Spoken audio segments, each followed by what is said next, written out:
1,00,000 കോടി രൂപയുടെ വികസനം കിഫ്ബിയിലൂടെ ധനലഭ്യത ഉറപ്പാക്കി കേരള സർക്കാർ. കിഫ്ബി മരുന്ന് പല രോഗങ്ങൾക്കും പരിഹാരമാണ്. പക്ഷേ മാനസികമായ വേദനകൾക്ക് മരുന്ന് പരിഹാരമല്ല. ആ വേദനകളിൽ പരസ്പരം ആശ്വാസമാകാൻ കഴിയും. പല നഷ്ടങ്ങളും നികത്താൻ നമുക്കാവില്ല. പക്ഷേ സാമീപ്യം കൊണ്ട് മനുഷ്യരെ ആ നഷ്ടത്തിൻ്റെ ആഘാതത്തിൽ നിന്നും പതിയെ പുറത്തു വരാൻ സഹായിക്കാൻ കഴിയും. അതൊക്കെയാണ് മനുഷ്യത്വത്തിൻ്റെ സവിശേഷത. ആ സവിശേഷതയാണ് മുണ്ടക്കൈ ചൂരൽമല അതിജീവനത്തിൽ നമുക്ക് കാണാൻ കഴിഞ്ഞത്.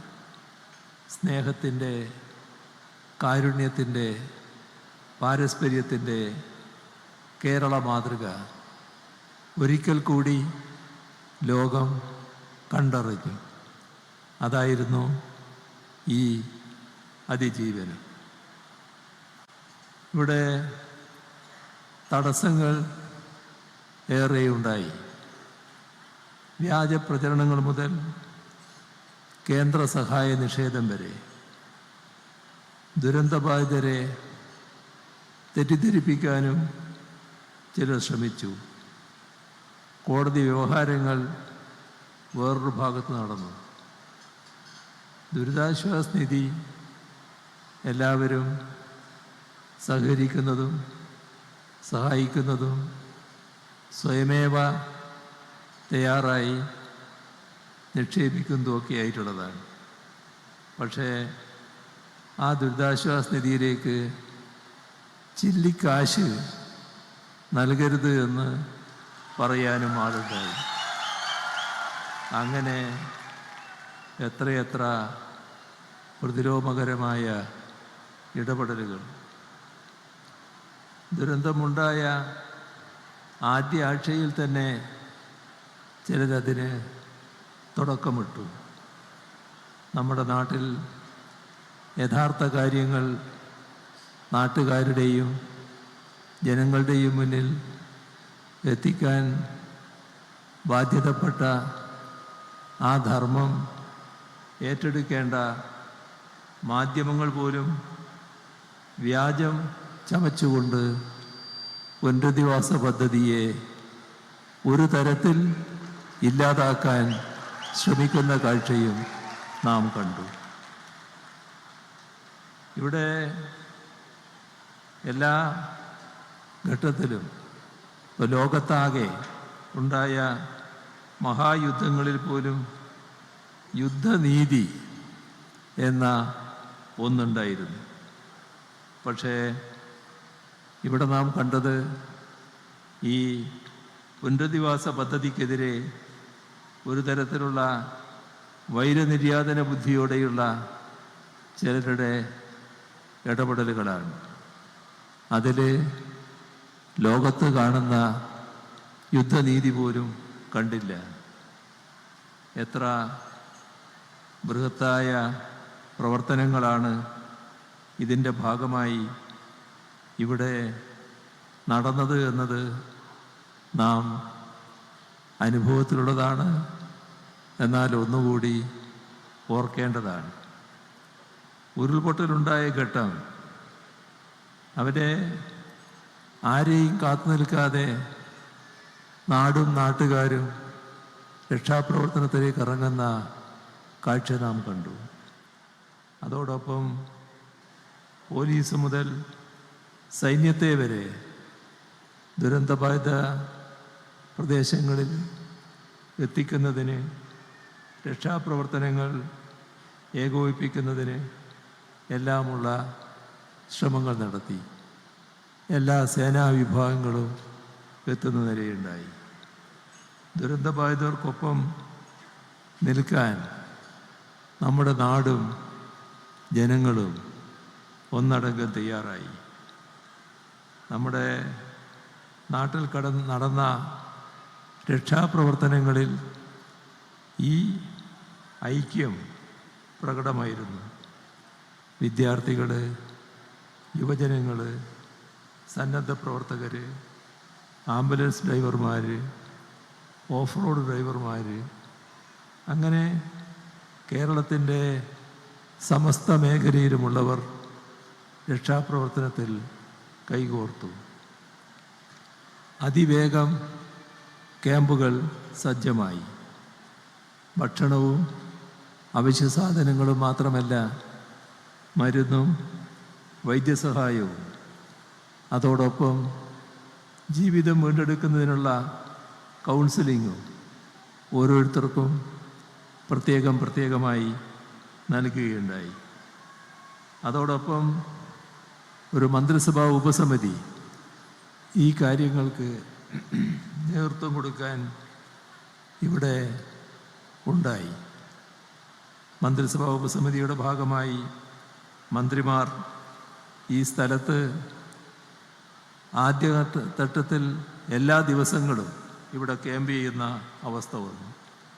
എല്ലാ പ്രവർത്തനങ്ങൾക്കും നേരിട്ട് മേൽനോട്ടം വഹിച്ചു.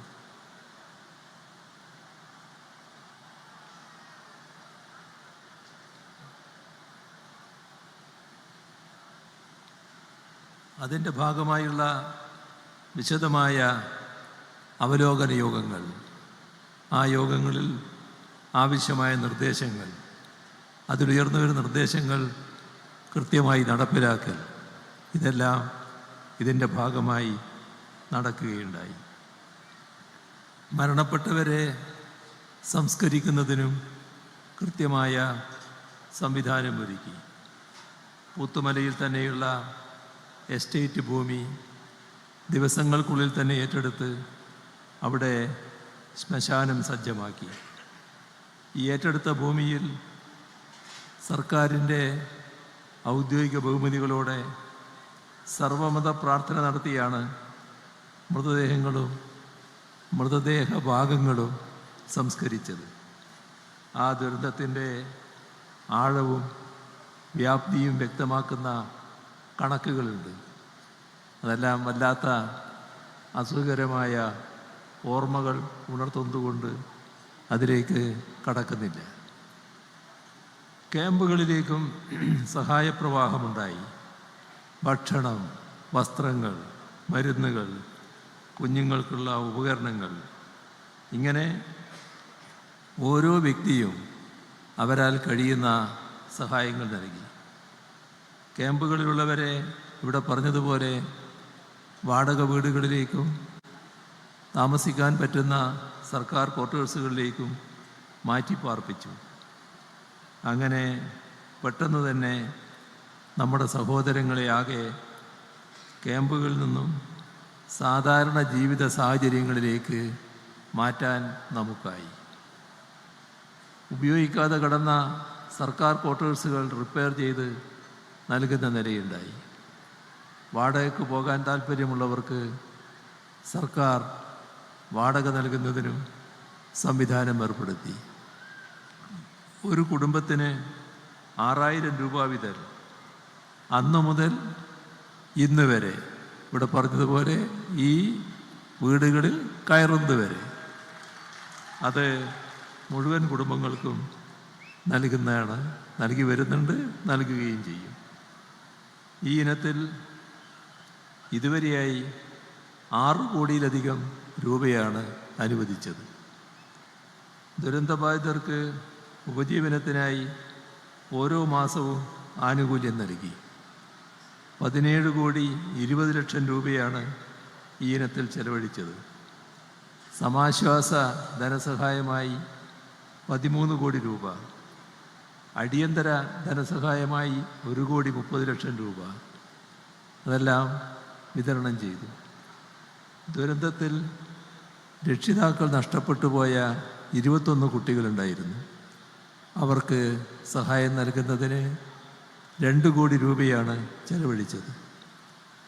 858 കുടുംബങ്ങൾക്ക് പ്രതിമാസം 1000 രൂപയുടെ ഭക്ഷ്യ കൂപ്പണും നൽകുന്നുണ്ട്. ദുരിതാശ്വാസ നിധിയിൽ സമാനതകളില്ലാത്ത സഹായപ്രവാഹമാണ് ഉണ്ടായത്. 773,98,00,000 രൂപ വയനാട് ദുരന്തത്തിനിരയായവരെ സഹായിക്കാനായി ദുരിതാശ്വാസ നിധിയിലേക്ക് സംഭാവന ചെയ്യപ്പെട്ടു. സമൂഹത്തിൻ്റെ നാനാതുറകളിലുള്ള സംഘടനകൾ, വ്യക്തികൾ എല്ലാം സഹായഹസ്തം നീട്ടി. ഇതര സംസ്ഥാന സർക്കാരുകൾ കേരളത്തെ സഹായിക്കാൻ മുന്നോട്ട് വന്നു. കർണാടക, ആന്ധ്ര സർക്കാരുകൾ 10 കോടി രൂപ വീതം, തമിഴ്നാട്, രാജസ്ഥാൻ സർക്കാരുകൾ 5 കോടി രൂപ വീതം സംഭാവനയായി നൽകി. ദുരന്തബാധിതരുടെ വായ്പാ കുടിശ്ശികകൾ പൂർണ്ണമായും ഏറ്റെടുക്കാൻ സർക്കാർ തീരുമാനിച്ചു. അതിൻ്റെ ഭാഗം ഇവിടെ നേരത്തെ പറയുകയുണ്ടായി. ആ വായ്പാ കുടിശ്ശിക വിവിധ ബാങ്കുകളിലായിരുന്നു. അത് സാധാരണഗതിയിൽ കേന്ദ്ര ഗവൺമെൻറ് ഭാഗമായി ചെയ്യേണ്ട കാര്യമാണ്. അത് ചെയ്യുന്നില്ല എന്ന് വന്നപ്പോൾ ഹൈക്കോടതി അതിലിടപെട്ടു. അതിശക്തമായ നിരീക്ഷണങ്ങൾ ഹൈക്കോടതിയുടെ ഭാഗത്തുനിന്നുണ്ടായി. പക്ഷേ നിശ്ചിത കാലാവധി വെച്ചുകൊണ്ട് കേന്ദ്ര ഗവൺമെൻറ്റിനെ അറിയിച്ചെങ്കിലും അത് നീട്ടി പോകുന്ന അവസ്ഥയാണ് കേന്ദ്ര ഗവൺമെൻറ്റിൽ നിന്നുണ്ടായത്. ആ സഹായം ചെയ്യാൻ കേന്ദ്ര ഗവൺമെൻറ് തയ്യാറാകുന്നില്ല എന്ന സാഹചര്യത്തിലാണ് സംസ്ഥാന സർക്കാർ പൂർണ്ണമായും ആ വായ്പാ കുടിശ്ശിക ഏറ്റെടുക്കാൻ തീരുമാനിച്ചത്. വിവിധ ബാങ്കുകളിലായി 555 ഗുണഭോക്താക്കൾക്കുള്ള 1620 വായ്പകളുടെ കുടിശ്ശിക തുക 18,75,00,000 രൂപ സംസ്ഥാന സർക്കാർ പൂർണ്ണമായും ഏറ്റെടുത്തു. ദുരന്തബാധിതരുടെ വായ്പ എഴുതിത്തള്ളണം എന്ന് കേന്ദ്ര സർക്കാരിനോട് പലവട്ടം സംസ്ഥാന സർക്കാർ ആവശ്യപ്പെട്ടതാണ്. ഒരു നടപടിയും കേന്ദ്ര സർക്കാരിൽ നിന്നുണ്ടായില്ല. ദുരന്തബാധിതരെ പുനരധിവസിപ്പിക്കുന്നതിനുള്ള സ്ഥലം കണ്ടെത്തലായിരുന്നു അടുത്ത കടമ്പ. ജനകീയ കൂടിയാലോചനയിൽ പുനരധിവാസത്തെക്കുറിച്ച് സർക്കാർ അഭിപ്രായം തേടി. ആ കാര്യങ്ങളിവിടെ വ്യക്തമാക്കി കഴിഞ്ഞു. അവർ എല്ലാവരുടെയും അഭിപ്രായം മാനിച്ചുകൊണ്ടാണ് ഇങ്ങനെയൊരു നിലപാടിലേക്ക് എത്തിയത്. വയനാട് ജില്ലയിലെ വിവിധ സ്ഥലങ്ങളിലുള്ള 31 ഇടങ്ങളിലാണ് ഭൂമി മാർക്ക് ചെയ്തത്. അവയെല്ലാം വിശദമായി പരിശോധിച്ചു. അങ്ങനെ പട്ടിക 9 ചുരുക്കി. പിന്നീട് പുനരധിവാസത്തിന് അർഹതയുള്ളവരുടെ അഭിപ്രായം കൂടി പരിഗണിച്ച് നെടുമ്പാല എസ്റ്റേറ്റും എൽസ്റ്റൺ എസ്റ്റേറ്റും ഏറ്റെടുക്കുന്നതിന് തത്വത്തിൽ തീരുമാനമെടുത്തു. ആദ്യഘട്ടമായി എൽസ്റ്റൺ എസ്റ്റേറ്റ് ഏറ്റെടുക്കാനുള്ള നടപടികൾ സ്വീകരിച്ചു. ഇവിടെ ഒരു കുടുംബത്തിന് 7 സെൻറ്റ് ഭൂമി വീതവും മറ്റ് പൊതു സൗകര്യങ്ങളടക്കം സജ്ജീകരിച്ചും 410 കുടുംബങ്ങളെ പുനരധിവസിപ്പിക്കാനാകുമെന്ന് കണ്ടെത്തി. അങ്ങനെ വന്നപ്പോൾ പുനരധിവാസം എൽസ്റ്റൺ എസ്റ്റേറ്റിലേക്ക് മാത്രം മതി എന്ന് തീരുമാനിച്ചു. ഭൂമി ഏറ്റെടുക്കുന്നതിനുള്ള ഉത്തരവ് 2024 ഒക്ടോബർ പുറപ്പെടുവിച്ചു. നവംബറിൽ ഫേസ് 1 ഗുണഭോക്താക്കളെ കണ്ടെത്തുന്നതിനുള്ള നടപടികൾ ആരംഭിച്ചു. അതിനെ തുടർന്ന് കോടതി വ്യവഹാരം ഉണ്ടായി. തുടർന്ന് ഭൂമി ഏറ്റെടുക്കലിന് അല്പനാൾ തടസ്സം നേരിട്ടു. ഹൈക്കോടതി അനുമതി ലഭിച്ചു. അതിനെ തുടർന്ന് റെക്കോർഡ് വേഗത്തിലാണ് വിലനിർണ്ണയവും സർവേ നടപടികളും പൂർത്തിയാക്കിയത്.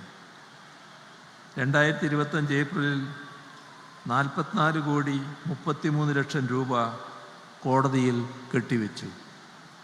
അന്നേ ദിവസം തന്നെ ഭൂമി ഏറ്റെടുക്കൽ നടപടികൾ പൂർത്തിയാക്കി. ഉടൻ തന്നെ നിർമ്മാണ പ്രവൃത്തികളും ആരംഭിച്ചു. ടൗൺഷിപ്പ് പൂർത്തിയാകുമ്പോൾ നിലവിലെ കണക്കുകളനുസരിച്ച് 402 കുടുംബങ്ങളിലെ 1662 പേരാണ് ഇവിടെ താമസിക്കുക. ഊരാളുങ്കൽ ലേബർ കോൺട്രാക്ട് സൊസൈറ്റിയാണ് ഇതിൻ്റെ നിർമ്മാണം ഏറ്റെടുത്തത്.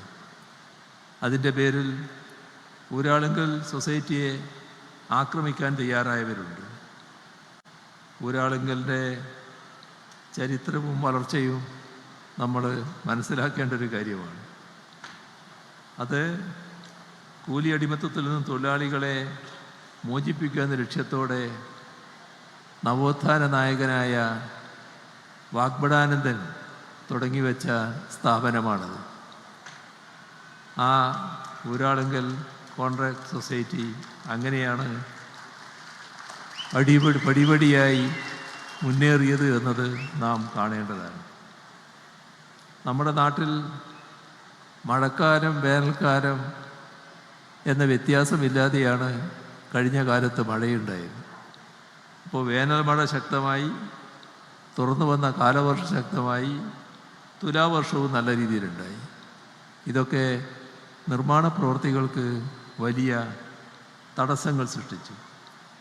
അതിനെല്ലാം മറികടന്നാണ് നിർമ്മാണ പ്രവൃത്തികൾ മുൻപോട്ട് കൊണ്ടുപോയത്. കൃത്യമായ പ്ലാനിങ്ങോടുകൂടിയും അച്ചടക്കത്തോടുകൂടിയും ആയിരക്കണക്കിന് നിർമ്മാണ തൊഴിലാളികളെയും ഉദ്യോഗസ്ഥരെയും വിന്യസിച്ചുകൊണ്ട് നടത്തിയ ഭഗീരഥ പ്രയത്നത്തിൻ്റെ സാക്ഷ്യമാണ് നാം ഇപ്പോൾ കാണുന്ന ഈ ടൗൺഷിപ്പ്. അതിൻ്റെ ഭാഗമായ ഓരോ തൊഴിലാളിയെയും അഭിനന്ദിക്കാൻ ഈ അവസരം വിനിയോഗിക്കുകയാണ്. രമേശൻ്റെ നേതൃത്വത്തിലുള്ള ഊരാളുങ്കൽ ലേബർ കോൺട്രാക്ട് സൊസൈറ്റിയെ ഈ ഘട്ടത്തിൽ അഭിനന്ദിക്കട്ടെ. ഈ പ്രവർത്തനങ്ങൾക്ക് ഏകോപനം കൊടുത്ത് നേതൃത്വം കൊടുക്കാൻ വേണ്ടി സിയാലിൻ്റെ MD സുഹാസിനെ നിശ്ചയിച്ചിരുന്നു. അദ്ദേഹം ക്രിയാത്മകമായ പ്രവർത്തനമാണ് കാഴ്ചവെച്ചത്. അദ്ദേഹത്തെ ഈ ഘട്ടത്തിൽ അഭിനന്ദിക്കട്ടെ. ഇവിടെ പറഞ്ഞതുപോലെ അനിതരസാധാരണമായ വൈഭവമാണ് നമ്മുടെ ഇവിടുത്തെ കലക്ടർ ഈ കാര്യങ്ങളിലെല്ലാം കാണിച്ചിട്ടുള്ളത്. തുടക്കം മുതൽ അവരിതിൻ്റെ കൂടെയുണ്ടായിരുന്നു. അവരെയും ഈ ഘട്ടത്തിൽ ഹാർദമായി അഭിനന്ദിക്കട്ടെ.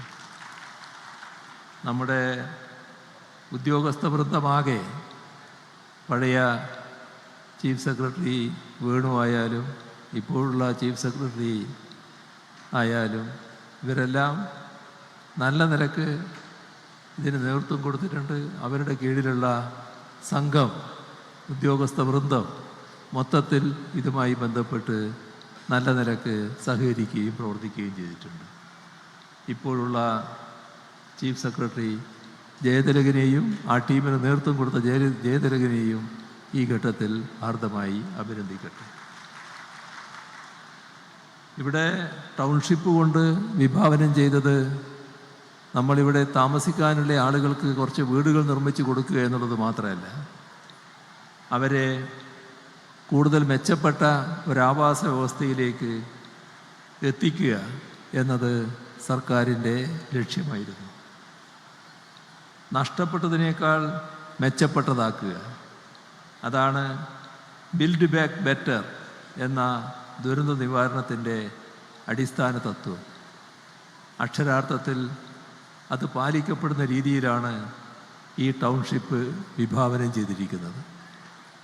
ഇവിടെ വീടുകളോടൊപ്പം പൊതു സൗകര്യങ്ങളായ community hall, disaster shelter, football ground, disaster memorial, കടമുറികൾ, മെറ്റീരിയൽ കളക്ഷൻ ഫെസിലിറ്റി, തടയണയും ജലാശയവും, 10 സ്വീവേജ് ട്രീറ്റ്മെൻറ്റ് പ്ലാന്റുകൾ, ഭൂഗർഭ വൈദ്യുതി വിതരണ ശൃംഖല, വെള്ളം ഒഴുക്കുന്നതിന് ഡ്രെയിനേജ് സംവിധാനം, 9.5 ലക്ഷം ലിറ്റർ കപ്പാസിറ്റിയുള്ള വാട്ടർ ടാങ്ക്, ഓരോ വീട്ടിലും വൈദ്യുതി ഉൽപ്പാദിപ്പിക്കുന്നതിനാവശ്യമായ 2 kV കപ്പാസിറ്റിയുള്ള സോളാർ പവർ പ്ലാന്റ്, അത് വേണമെങ്കിൽ അവർക്ക് കൂടുതൽ ശേഷി വർദ്ധിപ്പിക്കാനാവും. ഇവയെല്ലാം ഇവിടെ ഒരുക്കിയിരിക്കുകയാണ്. 5 സോണുകളായിട്ടാണ് ഈ ടൗൺഷിപ്പ് വിഭാവനം ചെയ്തത്. ഇതിൽ 35 ക്ലസ്റ്ററുകളായിട്ടാണ് വീടുകൾ നിർമ്മിക്കുന്നത്. ഓരോ ക്ലസ്റ്ററിലും വിശാലമായ ഗ്രീൻ സ്പേസ് നടുമുറ്റമുണ്ട്. ഈ നടുമുറ്റത്തിന് ചുറ്റും 5.5 മീറ്റർ വീതിയുള്ള റോഡ്, ആ റോഡിലേക്ക് ഫേസ് ചെയ്തുകൊണ്ടാണ് ഓരോ ക്ലസ്റ്ററിലെയും വീടുകളുള്ളത്. നടുമുറ്റം പോലെയുള്ള ഈ ഗ്രീൻ സ്പേസ് മുതിർന്നവർക്ക് വൈകുന്നേരങ്ങളിൽ ഒത്തുകൂടുന്നതിന് ഉപകരിക്കും, കുട്ടികൾക്ക് കളിക്കുന്നതിന് ഉപകരിക്കും. എന്തെങ്കിലും ചില പ്രത്യേക ആവശ്യങ്ങൾ വന്നാൽ വേണമെങ്കിൽ ഒരു ചെറിയ കൂടിച്ചേരാനുള്ള സ്ഥലമായിട്ടത് ഉപയോഗിക്കാം. അതോടൊപ്പം ചെറിയൊരു അടുക്കളത്തോട്ടമായി ഉപയോഗിക്കുന്നതിനും ഇത് സഹായകമാണ്.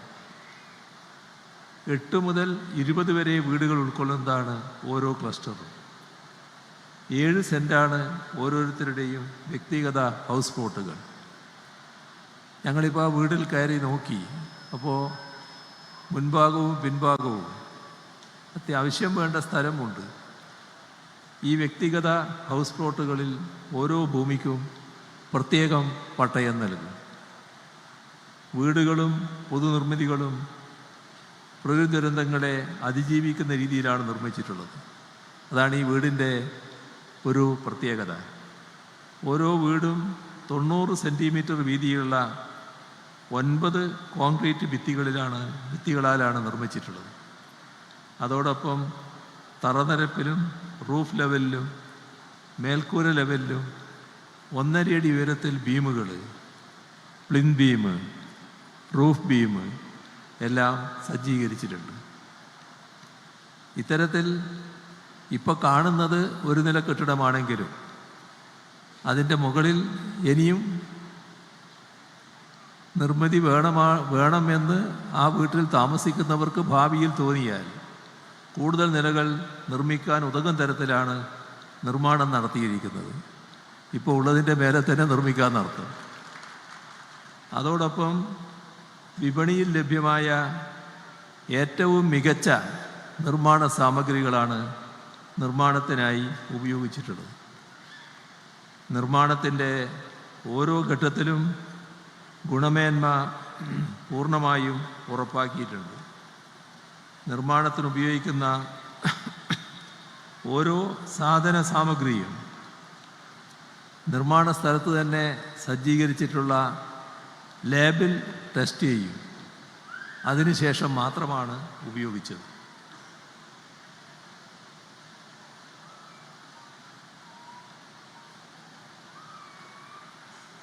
അതോടൊപ്പം മൂന്നാമതൊരു സ്വതന്ത്ര ഏജൻസിയുടെ ടെസ്റ്റിങ്ങിന് കൂടി വിധേയമാക്കും. അതിനുശേഷമാണ് സാമ്പിളുകൾ നിർമ്മാണത്തിന് ഉപയോഗിച്ചത്. ഇവിടെ കാണേണ്ടത് 58 തരം പരിശോധനകൾ പൂർത്തിയാക്കിയാണ് ഓരോ വീടിൻ്റെയും നിർമ്മാണം പൂർത്തിയാക്കുന്നത്. ഓരോ നിർമ്മാണ ഘട്ടത്തിനു മുൻപും ശേഷവും പരിശോധിച്ച് നിർമ്മാണ മാനദണ്ഡങ്ങൾ പാലിക്കപ്പെടുന്നതായി ഉറപ്പുവരുത്തുന്നുണ്ട്.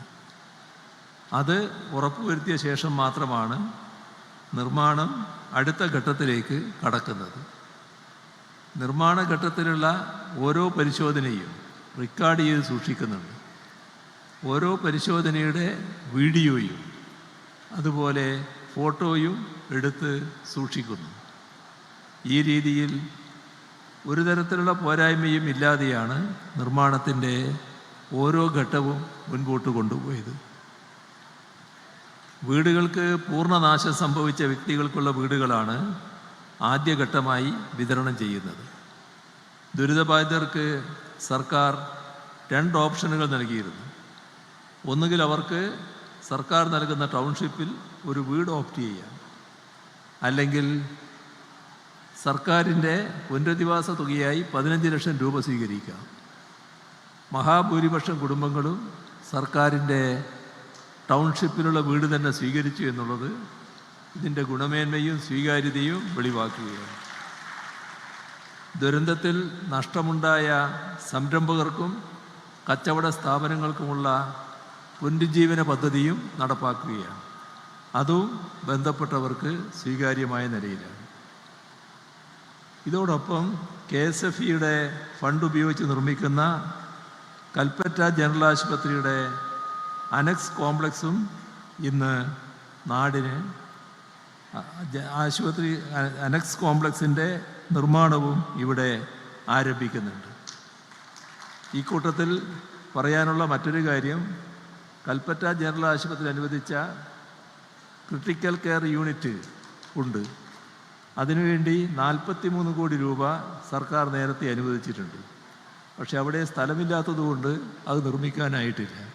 ഇപ്പോൾ KSFEയുടെ ഇത്തരമൊരു ഓഫർ നമ്മൾ സ്വീകരിച്ചു കഴിഞ്ഞ സാഹചര്യത്തിൽ കൽപ്പറ്റ ജനറൽ ആശുപത്രിയുടെ ക്രിട്ടിക്കൽ കെയർ യൂണിറ്റിനുമുള്ള സ്ഥലവും ഇവിടെ അനുവദിക്കുന്നതാണ്. അതോടൊപ്പം ഉള്ളൊരു പ്രശ്നം, ഇവിടെയുള്ള കുട്ടികളടക്കം പോകേണ്ട സ്കൂളാണ് കൽപ്പറ്റ ഗവൺമെൻറ് LP സ്കൂൾ. ആ ഗവൺമെൻറ് LP സ്കൂളിന് അവിടെ വലിയ പരിമിതിയാണുള്ളത്. അത് സ്ഥലപരിമിതി കൊണ്ട് വല്ലാതെ ബുദ്ധിമുട്ടുകയാണ്. അപ്പോൾ ആ ഗവൺമെൻറ് LP സ്കൂൾ ഇങ്ങോട്ട് ഷിഫ്റ്റ് ചെയ്യുകയാണെങ്കിൽ അതിനുള്ള സ്ഥലവും അനുവദിക്കുന്ന കാര്യം സർക്കാർ ആലോചിക്കുന്നതാണ്. അതിൻ്റെ കാര്യങ്ങൾ പരിശോധിക്കേണ്ടതായിട്ടുണ്ട്. പരിശോധിച്ച് വിദ്യാഭ്യാസ വകുപ്പ് കൂടി പരിശോധിക്കേണ്ട കാര്യമാണ്. പക്ഷേ അങ്ങനൊരു അഭിപ്രായം വന്നിട്ടുണ്ട്. ആ കാര്യത്തിൽ സർക്കാരിന് തുറന്ന മനസ്സാണുള്ളത്. ബന്ധപ്പെട്ടവരുമായി ആലോചിച്ച് നടപടികൾ സ്വീകരിക്കും. ഇവിടെ ഈ വീടുകൾ ഞങ്ങൾ ചെന്ന് കയറിയപ്പോൾ കണ്ടൊരു കാഴ്ച, അവിടെ 2 ഷെൽഫുകൾ ഓരോ ബെഡ്റൂമിലായിട്ടുണ്ട്. ഇപ്പോൾ പുതിയ വീട്ടിൽ താമസിക്കുകയാണല്ലോ, അല്പം ഫർണിച്ചർ കൂടി വേണമല്ലോ. അതുകൊണ്ട് എല്ലാ വീടിനും ആവശ്യം വേണ്ട ഫർണിച്ചറുകൾ കൂടി നൽകുന്ന കാര്യം സർക്കാർ ആലോചിക്കുന്നതാണ്.